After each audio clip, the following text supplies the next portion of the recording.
Tout commence dans un jardin paradisiaque. Adam et Ève, représentants de l'humanité, jouissent d'une vie parfaite. À leur disposition se trouve tout ce que la terre peut offrir de meilleur. Leur relation à Dieu est harmonieuse. L'Éternel traverse le jardin et vient à leur rencontre régulièrement. Cette parenthèse enchantée, qui n'aurait pas dû être simple parenthèse, se termine dramatiquement. Un être se présentant sous l'apparence d'un serpent ne supporte pas cet état des choses. Il tente l'homme et la femme, qui se laissent convaincre de la possibilité de devenir chacun l'égal de Dieu. Chassés du jardin, devenus des mortels parmi les mortels, ils deviennent errants dans un monde cassé, esclaves du mal auquel ils ont donné prise dans leur vie. Quelques siècles plus tard, un homme est suscité pour délivrer son peuple. Moïse est choisi par l'Éternel pour libérer Israël de l'esclavage. Cet esclavage de l'Égypte et en faire ainsi un peuple libre. L'Éternel dote ce peuple de sa loi, chemin qui leur permettra la vie et non la mort à laquelle ils se sont habitués. Dieu habite au milieu d'eux, c'est lui qui les guide dans ce désert qu'ils doivent traverser pour arriver au pays promis. Au lieu de la joie et la reconnaissance, on entend alors des lamentations, des doutes, des contestations. Le peuple préfère un veau d'or à l'offre de leur sauveur. Ils vont errer 40 ans dans ce désert maudit. Les choses n'ont pas changé. Quelques siècles passent encore. Jésus, conçu par l'Esprit Saint et né de Marie, vient vers ses 30 ans d'être baptisé par son cousin Jean-Baptiste. Les cieux se sont ouverts, la voix de Dieu s'est fait entendre dans le ciel. « Voici mon Fils bien-aimé ». Le Saint-Esprit, sous la forme d'une colombe, s'est posé sur Jésus. Le voici prêt à rentrer dans le ministère que Dieu a préparé pour lui. Un air de déjà-vu. Jésus sera-t-il le nouvel Adam qui ouvrira la rédemption de l'humanité ? Serait-il le véritable Israël qui obéira à Dieu de tout son cœur et de tout son être ? Pour en avoir le cœur net, le lecteur de l'Évangile est ainsi conduit par le Saint-Esprit, tout comme Jésus, dans un désert, lieu par excellence de l'épreuve. Lisons ensemble l'Évangile selon Matthieu au chapitre 4, des versets 1 à 11. L'Esprit conduisit Jésus dans le désert pour qu'il y soit tenté par le diable. Après avoir jeûné pendant 40 jours et 40 nuits, il eut faim.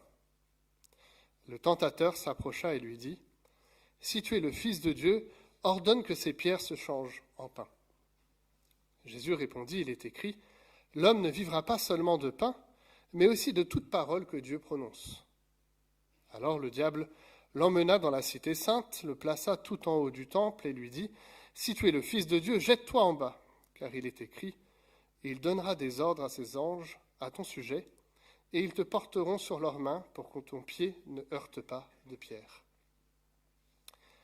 Jésus lui dit : « Il est aussi écrit : Tu ne forceras pas la main du Seigneur, ton Dieu. » Le diable l'emmena encore sur une très haute montagne. Là, il lui montra tous les royaumes du monde et leur magnificence. Puis il lui dit : « Tout cela, je te le donnerai si tu te prosternes devant moi pour m'adorer. » Alors Jésus lui dit : « Va-t'en, Satan, car il est écrit : Tu adoreras le Seigneur, ton Dieu, et c'est à lui seul que tu rendras un culte. » Là-dessus, le diable le laissa, et voici que des anges vinrent et se mirent à le servir. Amen. Il peut être étonnant de lire que c'est bien le Saint-Esprit qui prend l'initiative de conduire Jésus dans cette épreuve, mais relevons déjà que la tentation ne provient pas de l'Esprit Saint, mais du diable, opérant une distinction importante entre l'épreuve, à laquelle Dieu peut nous soumettre pour notre croissance, et la tentation qui, elle, a en vue le fait de mettre à terre et de briser notre relation à Dieu. Conscient de ce qui l'attend, Jésus jeûne. Il se prépare à cette confrontation dont l'issue sera déterminante pour la suite de son ministère. C'est allusion aux 40 ans d'Israël dans le désert et aux 40 jours que Moïse a pris avec l'Éternel sur le mont Sinaï, sans manger et sans boire. Jésus veut prendre ce temps avec son Père pour faire face à l'adversaire qui va se dresser devant lui, nommé par Matthieu le tentateur. Et le voilà justement qui apparaît. Si tu es le Fils de Dieu, ordonne que ces pierres se changent en pain. Tout commence par le doute. Si. Il n'y a pas de si. La voix de Dieu l'a bien appelé mon fils bien-aimé il y a quelque temps avant. Puis cela touche une faiblesse. Jésus a faim. C'est bien normal, après 40 jours sans manger, qui n'aurait pas faim. Cela devait travailler Jésus, de savoir comment pouvoir se nourrir dans ce désert. Et la proposition du diable tombe à pic. Elle est accessible à Jésus, le Fils de Dieu. Il peut tout à fait changer ces pierres en pain. Ce ne serait même pas illégitime pour lui d'agir ainsi. Plus tard, il nourrira bien une foule en multipliant pain et poissons, et les évangiles précisent que tous furent rassasiés, Jésus compris. Mais Jésus répond, « L'homme ne vivra pas seulement de pain, mais aussi de toute parole que Dieu prononce. » Cette citation du livre du Deutéronome se rapporte à l'épisode d'Israël dans le désert. L'Éternel précise à Israël et au fond à tout être humain ce qu'il a besoin pour vivre. Le verset précédent, Deutéronome 8.2, donc la citation qu'il a faite c'était Deutéronome 8.3, celle d'avant éclaire que Israël fait face à une épreuve de Dieu pour que son cœur et ses véritables dispositions soient dévoilées.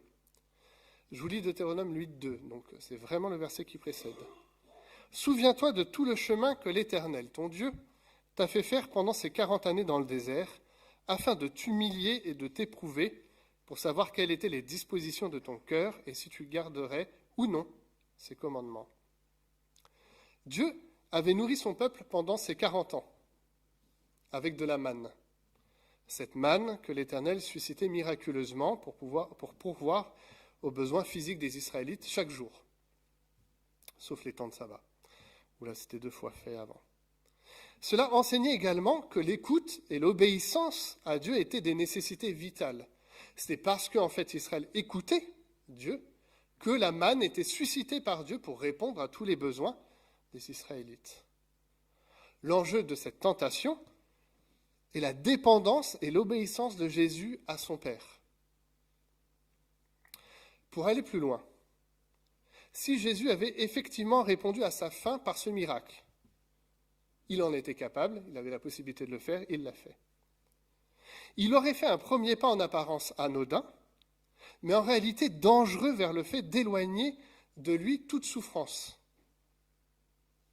Or, s'il ne se montre pas capable à cet instant de se confier en Dieu, malgré le fait qu'il souffre de faim, quelle aurait été son attitude bien plus tard, à la croix, objet de souffrance par excellence, et pourtant but ultime de son incarnation et de son ministère.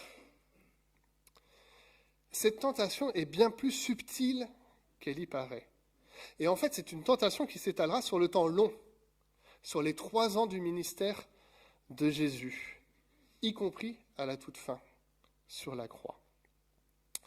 Je ne sais pas si vous avez déjà vu le film Inception, c'est un film que je trouve excellent, où c'est exactement cette idée de placer dans la tête d'un individu une graine de décision ou de réflexion pour à la fin que le choix ultime qu'il va faire soit déjà balisé avec ce qu'on a mis dans la tête de l'individu. Et bien c'est un peu ça que le diable essaie de faire de manière pernicieuse. Une première tentation, une première graine qu'on place dans la tête, de dire, ben voilà, là t'en es capable, là c'est possible, fais-le juste une fois. Mais cette fois-là, accomplirait en fait sur le temps long le fait d'une résistance et d'un vrai péché de ne pas aller jusqu'à la croix. La deuxième tentation se veut plus insistante. Le si est doublé. Si tu es le Fils de Dieu, à nouveau c'est remis en question, si est doublé. Mais c'est maintenant le diable qui transporte Jésus au sommet du temple. Donc on monte en hauteur. Il n'est plus sur terre, mais là il est en haut du temple de Jérusalem. Jésus a cité les Écritures pour répondre au diable, et donc le diable va se servir des Écritures pour répondre à Jésus. Il donnera ses ordres à ses anges à ton sujet, ils te porteront sur leurs mains pour que ton pied ne heurte pas de pierre. C'est le psaume 91. Si cette parole est juste, alors jette-toi du temple de Jérusalem et on te rattrapera. Jésus répond encore par le livre du Deutéronome. En fait, il va toujours répondre par le livre du Deutéronome. Et je me demande si ce n'est pas un clin d'œil pour dire j'ai besoin d'un seul livre pour à chaque fois te dire que tu as tort. Donc il répond, tu ne forceras pas la main du Seigneur, ton Dieu. Jésus ne cite pas la fin du verset, sûrement connu en fait par les premiers lecteurs. Donc le verset complet, je vous le lis. Vous ne tenterez point l'Éternel votre Dieu comme vous l'avez tenté à Massa. Massa, c'est un épisode de l'histoire d'Israël où Israël avait mis en demeure Dieu d'agir en lui fournissant de l'eau, alors même qu'il avait prouvé par des miracles extraordinaires le soin qu'il avait de son peuple, et que donc il allait y répondre d'une façon ou d'une autre. La querelle s'était faite tellement forte que Moïse avait peur de se faire lapider par le peuple. Et le peuple était allé tellement loin qu'il s'était interrogé, est-ce que l'Éternel est au milieu de nous ou il ne l'est pas ?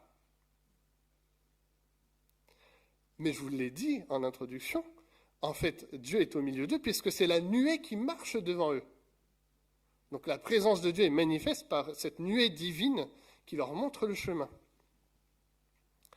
Jésus répond donc au diable qu'il sait que Dieu est avec lui et qu'il n'a rien à faire pour le prouver.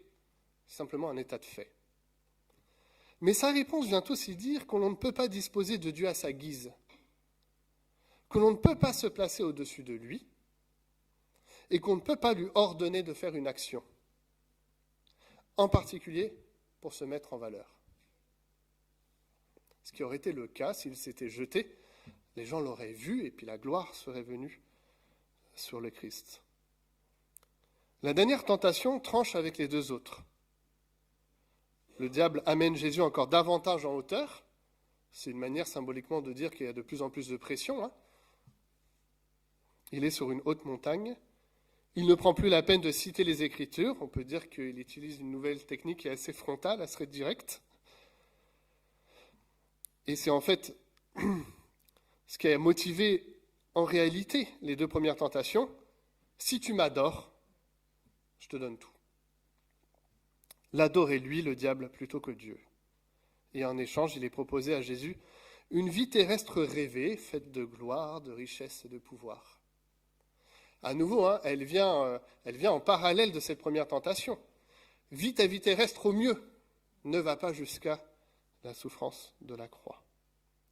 La réponse de Jésus est brève, Satan est direct, lui aussi il le sera, et s'appuie une dernière fois sur le livre du Deutéronome, « Va-t'en Satan, car il est écrit, tu adoreras le Seigneur ton Dieu, et c'est à lui seul que tu rendras un culte. » C'est le premier commandement qui est ici visé, l'idolâtrie. Satan s'en va, et les anges que Jésus avait refusé d'appeler à son service viennent d'eux-mêmes le servir. Jésus a réussi à passer l'épreuve. Il a prouvé que non seulement il connaît les Écritures, mais qu'il sait en plus en saisir le sens profond. Il sait aussi qu'il est capable de faire usage de sa propre autorité, puisque là c'est lui qui prend autorité et qui dit « va-t'en » contre le diable. Le lecteur comprend ainsi que Jésus, le Fils de Dieu, se pose possiblement comme le nouvel Adam, le véritable Israël, ce qu'il prouvera dans la suite de son ministère au travers de ces diverses tentations qu'il aura à subir, parce que je l'ai dit, c'est qu'une étape, ce n'est pas la finalité des tentations que Jésus aura à subir. Nous trouvons donc en Jésus un exemple dans nos propres épreuves et tentations. Jésus est attaqué sur son identité de fils de Dieu. C'est le propos du diable d'attaquer Jésus sur son identité de fils de Dieu. Nous pouvons être nous aussi attaqués sur notre identité de fils et filles de Dieu. Les disciples seront tentés après Jésus. L'ennemi de Jésus est le même pour nous tous. Paul s'inquiétait auprès de l'église de Thessalonique que le tentateur ait réduit à néant leur travail d'évangélisation. 1 Thessaloniciens 3,5. Paul rappelle également que nos luttes ne se mènent pas contre des êtres de chair et de sang, mais ultimement contre les puissances mauvaises de ce monde. Les trois tentations nous concernent parce qu'elles viennent nous toucher toujours. Le domaine physique et matériel, le désir d'éloigner toute difficulté au prix même d'une désobéissance. La foi chrétienne, nous pouvons assumer que tout en étant très belle et nous appelant à une espérance certaine, est marquée aussi par des épreuves, diverses et variées. L'orgueil, y compris spirituel, la volonté de mettre Dieu à son service pour nos projets et notre gloire. Que celui qui n'y a jamais pensé jette la première pierre. Et l'idolâtrie sous toutes ses formes, et elles sont nombreuses. Le désir de me mettre à la place de Dieu, de mettre ma famille à la place de Dieu, de mettre mon travail à la place de Dieu. Mon désir de servir l'argent, la gloire, la puissance, plutôt que le Seigneur. Plusieurs commentateurs se sont interrogés si cette expérience du Christ peut être mise réellement en parallèle avec la nôtre. Après tout, les tentations que Jésus traverse sont singulières et propres à son statut de fils de Dieu. Et si nous pouvons nous-mêmes nous appeler fils et filles de Dieu, c'est en fait au travers du Christ, ce n'est pas de manière directe. Mais ça serait oublier ce que nous venons de dire, tout être humain peut rencontrer des tentations, même si ce n'est pas au même niveau et de la même façon. Et par sa manière de les traverser, Jésus accomplit pour nous deux choses, comme le souligne très bien Christophe Paya dans son commentaire de l'évangile de Matthieu, et je vais le citer maintenant. Premièrement, c'est un élément très important, Jésus fait pour nous ce que nous sommes incapables de faire par nous-mêmes. Si nous prenons ce texte comme le fait de nous montrer le chemin de perfection à laquelle nous sommes appelés, alors c'est voué à l'échec. Il est illusoire de penser ou de faire croire que nous pouvons brillamment réussir là où nos prédécesseurs ont échoué et reproduire après Jésus ce que Jésus a fait. Comme par exemple résister sans faille à la tentation ou respecter la loi sans égarement. Seul Jésus pouvait se placer sur le terrain de l'échec humain et franchir victorieusement l'épreuve. C'est le seul capable de le faire. Le chrétien d'aujourd'hui n'est pas tenté comme si Jésus n'avait pas été tenté avant lui. La tentation de Jésus, elle est certes représentative de nos propres tentations à chacun d'entre nous, mais elle est aussi, et c'est peut-être le plus important, elle est l'épreuve remportée, qui n'a pas à se reproduire, mais dont le croyant bénéficie. Donc, nous n'y arriverons pas. Nous avons failli, nous avons chuté à un endroit quelconque, et même plusieurs fois, mais nous bénéficions de la victoire que Christ a donnée aux tentations du diable jusqu'à la fin. Donc soyons attentifs à ne pas prendre ce texte comme en disant simplement nous aurons le même chemin que Jésus. Nous n'y arriverons pas, mais on bénéficie de la victoire qu'il a remportée. Deuxièmement, ce texte nous ouvre la voie d'une marche croyante aux côtés de Jésus. À ceux qui ont accueilli son royaume, qui ont mis leur foi en lui, Jésus offre sa présence, qui est présence de Dieu, pour une marche de vie qui permettra de traverser des épreuves et des tentations, non pas en étant infaillible, mais dans la foi. 1 Corinthiens 10 qu'on a lu. C'est la foi qui nous porte au travers des épreuves et de la tentation. Et du coup, la parole du Notre Père ne nous soumet pas à la tentation, prend un sens intéressant si l'on pense à la tentation de Jésus. On marche avec lui. La méditation de l'Écriture et la prière, qui sont représentées quelque part par le jeûne de Jésus, sont des instruments qui sont donnés aux chrétiens pour les aider à vivre l'épreuve. Puis vous avez toute une liste même qui est donnée en Éphésiens chapitre 6, où on peut se revêtir d'une armure, d'un bouclier, d'une arme. Mais il est quand même prudent de noter que l'usage de l'Écriture n'est pas une garantie. Satan a cité les Écritures. Donc ce n'est pas simplement l'usage de l'Écriture, mais c'est aussi ce qu'on en comprend et ce qu'on fait nôtre. Il ne nous est pas demandé à chaque épreuve et tentation simplement de réciter des versets, sans en comprendre le sens profond et de les accueillir en nous-mêmes. La force de Jésus, c'était de citer les Écritures et de les comprendre. Et c'était une différence manifeste avec la manière dont l'utilisait le diable. L'être humain, dans le même sens, a vite fait de manipuler le texte biblique pour se justifier. Et même l'Église, parfois, a commis des choses très moches en citant des versets, en s'appuyant sur des versets. Soyons attentifs que l'Écriture, dans sa citation seule, ne répond pas à tout, mais que c'est aussi l'interprétation, la méditation, la compréhension des Écritures qui nous permet d'aller plus loin. En plus de la pratique positive, de la prière, de la lecture biblique, l'exemple de Jésus incite à une résistance. Nous sommes appelés, dans notre vie de foi chrétienne, à résister. Ainsi, loin d'une vie sans problème quelconque, nous aurons des difficultés, des épreuves et des tentations. Mais l'exemple de Jésus nous invite, parce que nous le voyons lui-même, qui a été tenté et mis à l'épreuve, à résister. J'insiste une dernière fois, le Christ a dû résister pendant toute la durée de son ministère, sur la même thématique du texte qu'on vient de lire. Pierre, un des proches de Jésus, vient et lui redit la possibilité de s'éloigner de la croix. La réponse de Jésus, c'est « Éloigne-toi, Satan ». Dans le cercle très restreint des disciples, Judas est présent, incité par Satan à la trahison. Jusqu'à la croix où les moqueries reprendront la tentation. Si tu es, alors fais. Si tu prétends A, fais-le. La possibilité de faire n'implique pas de le faire. C'est d'abord se mettre au diapason de la volonté de Dieu.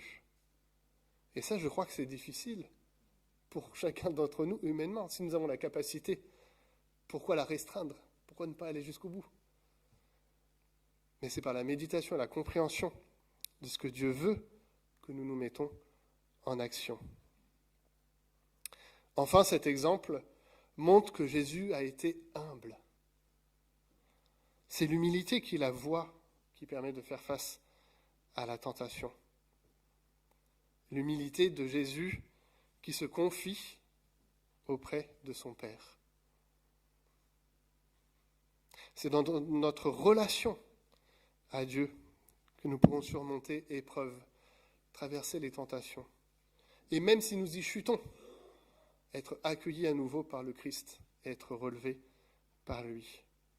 L'auteur de la lettre aux Hébreux l'avait fort bien compris et je trouve que c'est des très beaux textes de la Bible. Ce n'est pas évidemment pour porter secours à des anges qu'il est venu. Non, c'est à la descendance d'Abraham qu'il vient en aide.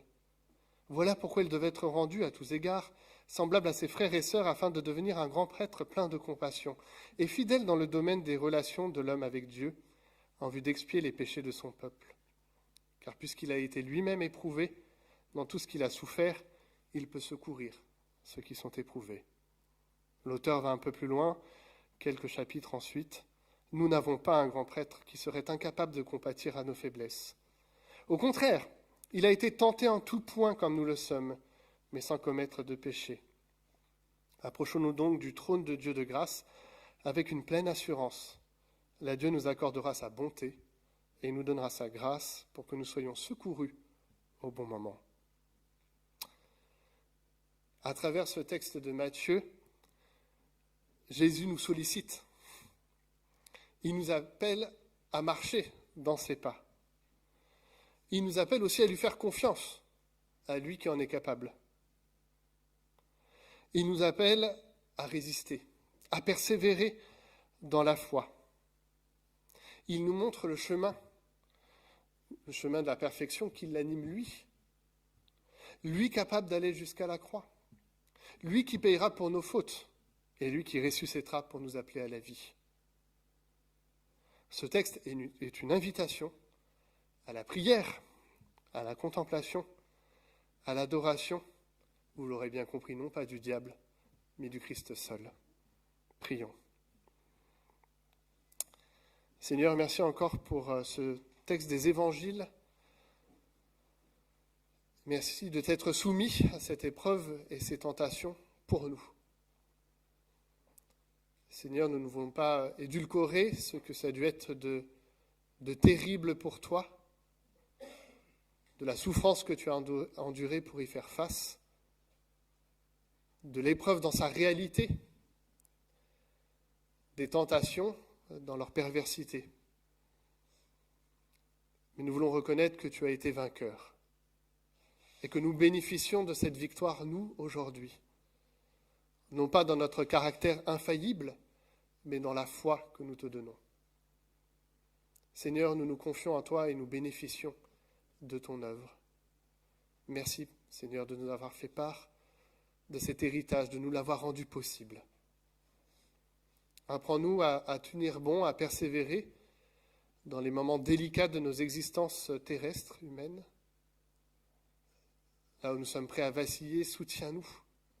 Et lorsque nous vacillons, pardonne-nous. Tu es celui qui nous relève, celui qui nous montre un chemin de vie et non de mort. Après les échecs passés, tu es celui qui montre la victoire. Nous voulons t'adorer, nous voulons marcher dans tes pas, nous voulons étudier ta parole, te reconnaître comme le Fils de Dieu dans nos existences, appelés à l'espérance en toi et en toi seul. Prends soin de nous individuellement dans ce que nous traversons et tu le connais mieux que quiconque, ce qui nous angoisse, ce qui nous bouleverse, ce qui nous tiraille. Viens, Seigneur, en cela. Mais prends soin aussi de ton Église, dans ses tentations, dans les épreuves qu'elle a à passer. Tiens-la bon, s'il te plaît. Nous t'en prions en ton saint nom. Amen.